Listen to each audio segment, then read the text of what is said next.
is an assistant professor in the new media department at the Bahcesehir University, Turkey. Her academic research and publications focus on topics such as anti-Semitism in media, cultural criticism, hate speech, disinformation, populist discourse regarding refugees, representation of immigrants and minorities in media, and the sociology of sport. She also co-edited Mapping Lies in the Global Media Sphere with Tirce Esmail Filibelli, published by Routledge. Dr. Melis, Öneren, please.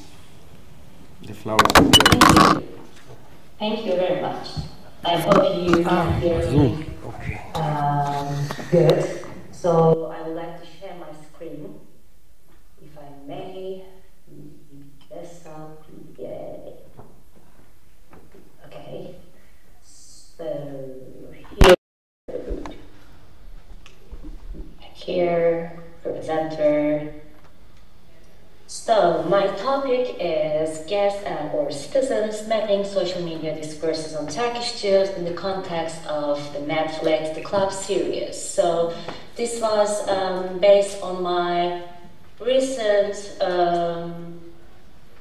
research which focused on the anti-Semitism in contemporary Turkey, particularly on the discourses on Turkish Jews within the context of the Club series debates last year. So I would like to give a brief historical overview on the minorities in Turkey.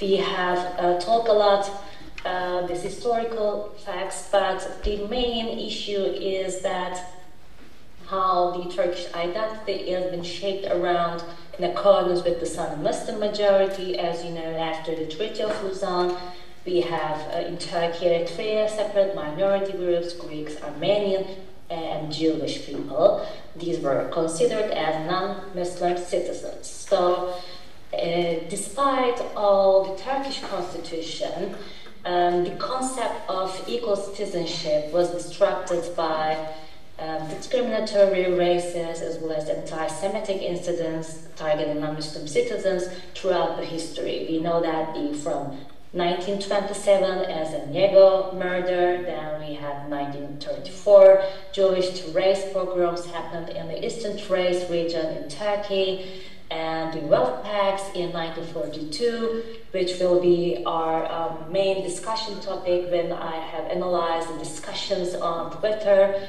on Turkish Jewish community. So this is called by Akhtar as nationalization of economy, and by Rifat Badi as arbitrary and discriminatory towards non-Muslim minority communities, basically Jewish community in Turkey, that resulted in an unfair assessment of taxable wealth compared to their Muslim counterpart. So then there were Istanbul pogroms in 1955. This is a violence against Greek and other minorities, including Jews, which is also frequently referred as September 6th and 7th incidents. So in this whole incidents, the media played an important role. So here you may see some pictures from the historical news magazine and newspapers in Turkey. There is a kind of a shift from early Republican era to the contemporary era.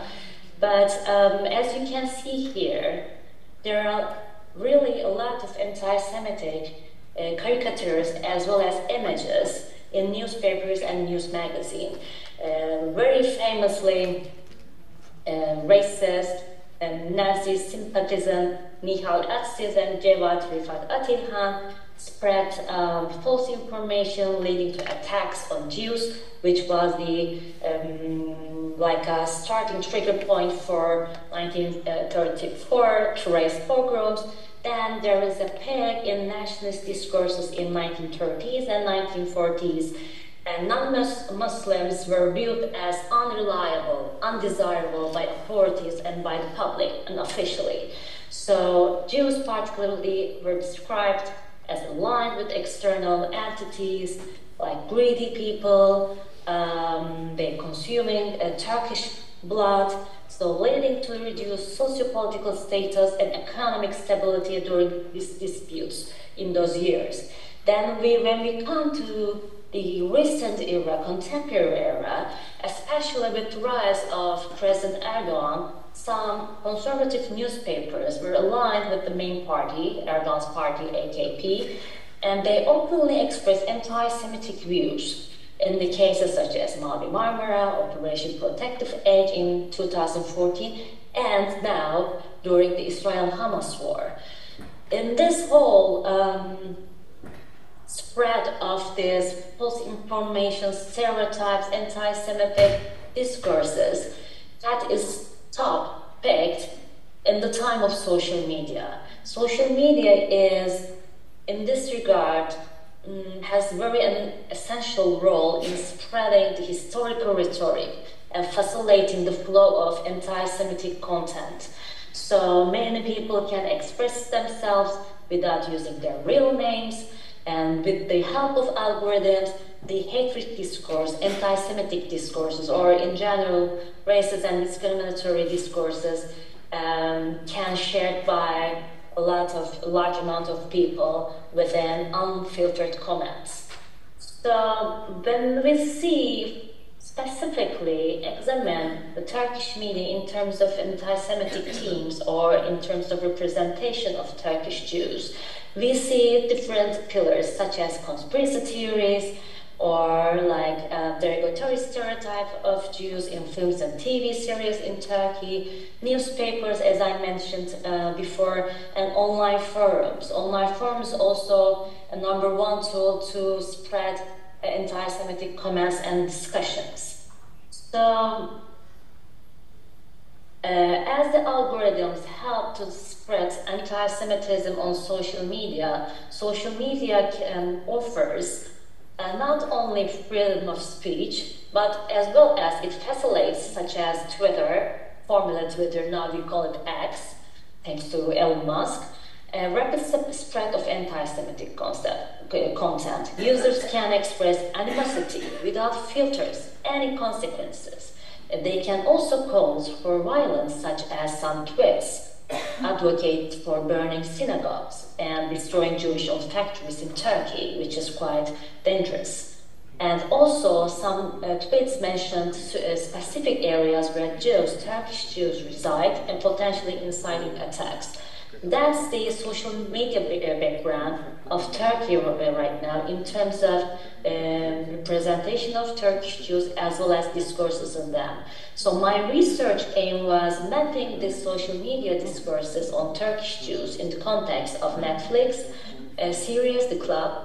So I investigate the discourses surrounding Turkish Jews on social media, especially with a focus on Twitter as a primary platform in Turkey for public commentary. So I analyze how Twitter, this social media platform, both reflects and shapes the discussions about Turkish Jews, particularly within Turkey's contemporary cultural and political atmosphere and climate. So, but why? Why this series, The Club, is a good research sample?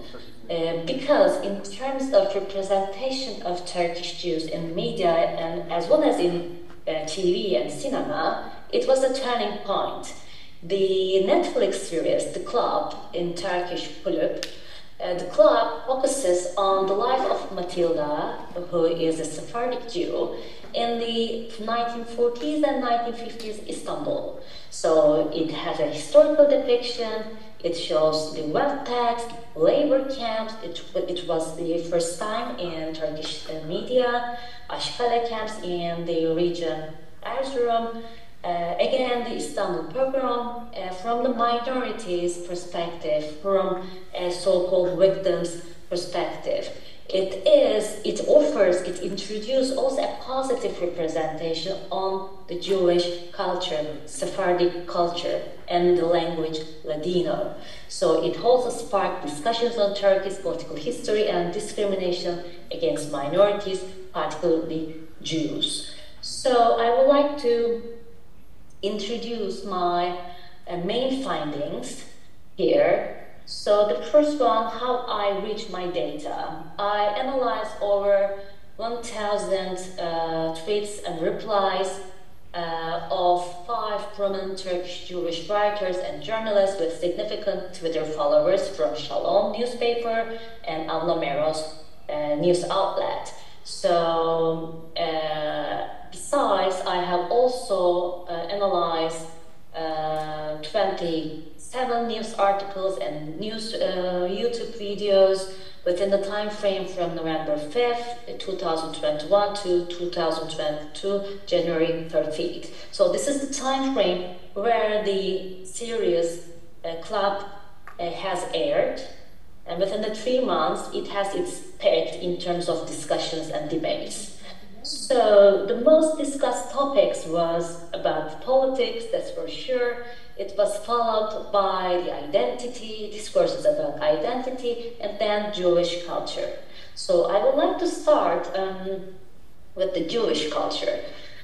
The emphasis, the highlight is placed on an accurate, proper, prominent portrayal of Ladino at the center of the narrative within the axis of Jewish culture.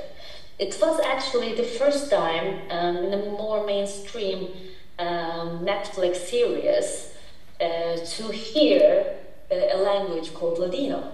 So the frequent use of Ladino, its proper pronunciation and accurate usage have created also a social awareness within the Turkish society. So the selected journalists for my research highlighted the importance of accurately conveying Turkish culture, as well as noted that serious significant contribution to both television as well as the society. I would like to give here a brief information. We don't have in Turkey, in terms of Turkish curriculum in education, don't have any political history in high schools. So these tools, such as TV series, cinema, are the essential tools to know about the Turkish political history for young population, of course. So that's why it offers a good opportunity to get to know about Sephardic culture. It also portrays history through perspective of the marginalized. The crucial is given this individual a voice. So we do not hear like the dominant culture, we hear and the voice from survivors who experienced the incidents during the histories. The second subject was about the identity, especially the definition of being Jewish in Turkey. Many users praise the positive representation of Jews without any stereotypes, and they were mentioning about we saw ourselves in a more humanized way. So, however, the biggest point of disagreement among the journalists and other users were how Jews in Turkey should be defined, Turkish Jew or Jew of Turkey. So some of them argued that in nation states such as Turkish Republic, the concept of inclusivity is focused around Turkish Southern Muslims. So an example for this is discriminatory and anti-Semitic practices, incidents, implementations directed at non-Muslim citizens. So for this reason, the term, according to their opinion, a Turkish Jew is often described as assimilationist. The term Jew of Turkey, however, is argued to more inclusive, such as this debate also emerged as a factor that reinforces discourses, debates under a more broader theme of politics. So the major discussions where also the anti-Semitic discourses arose was about the politics, the discussions around the wealth tax. Even though we had also a movie called Salkım Hanım'ın Taneleri, the wealth tax implementation was presented through the eyes of an Armenian female character, but it was the first time that a Netflix series represented such an incident in Turkey from the eye of a Jewish population in Turkey. So I have categorized here these discourses, the political discourses, into two categories: justifiers and victims. Here, the most debates were basically based on whether Turkish Jews are guests or citizens. So justifiers are intent to justify this anti-Semitic incident, discriminatory incidents, the wealth tax, Istanbul pogrom, trace incidents, murders, and the blame Jewish community and the minorities in general. The strategy, which I have described as the discourse of gratitude. Let me be more clear in a second. On the other hand, the victims have a request for a recognition of the incident in terms of the constitution in Turkey. So here are the justifiers. They justify the acts against minorities and also mainly Jewish community. The first argument was non-Muslims didn't fulfill military service or pay taxes. This is the independence war argument. The second one is the rich Jews per Muslim discourse. Muslims paid more taxes during wealth tax implementation. And they refer this justification on Cahit Kayra's book, War, Turkey, Wealth Tax, to support their justification arguments. So they also emphasize poverty of Anatolian people versus wealth of non-Muslims. Again, portrayal of Muslims as victims. So this paved the way for a more discourse of gratitude. The discourse of gratitude, I prefer to describe this whole situation in terms of the discourses on Twitter against Jewish people in Turkey, refers to the idea that Turkey is not a home for Jews at all, but rather Jews can only be the guests in Turkey. It emphasizes that Jews are expected to be grateful to Turkey because, the Ottoman Empire welcomed and saved them when they were expelled from Spain in 1492. So these individuals, users categorized as the justifiers, they tend to rationalize historic events targeting minorities, such as the wealth tax, by asserting that Jews are regarded as guests in Turkey, thereby they marginalizing them and their presence. So they justify all incidents through the discourse of gratitude, arguing that the Ottomans bestowed a homeland upon these Jews. Again, like the act of superiority over the people, over the Jewish people. On the other hand, victims and supporters, they highlight a need for authorities to acknowledge this injustice. Many people also denied Ashkale camps in those years. As you can see here, it is a newspaper called Cumhuriyet, which is in English, Republic. As you can see, there is a news about the people, about Jewish people who were not able to pay their taxes, large amount of taxes, when sent to the camps in Ashkale. So they emphasized again the importance of the fact that this issue was the first acknowledged by the authorities. Verbal acknowledgement is not enough.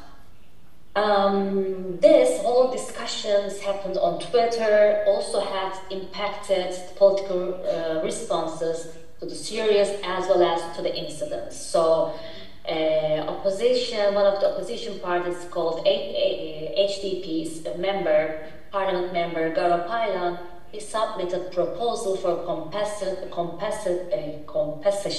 to wealth tax victims, as well as, it's quite interestingly, the main opposition former chairman, Kemal Kılıçdaroğlu, called for halalization process during presidential campaign. Halalization, if I translate it like receive and give blessing, helal etmek, give and receive blessing. So this is like an ongoing debate about addressing past discriminatory practices, again, mixed responses to political statements about historical injustice. However, as I mentioned, this verbal acknowledgement, recognition of the wealth tax in this context on a political level is welcomed by most Turkish Jewish journalists. However, a true solution can only be achieved, of course, through justice. So, in spite of a positive representation and new pluralistic... We have to conclude. Okay. Then we have the cultural conclusion. So, as we can see, this is my latest slide. The online anti-Semitism in contemporary Turkey, it's like more of the same. While Twitter uses praise the Jewish community, this conversation shifted to anti-Semitic discourses when Jewish people criticize the historical incidents.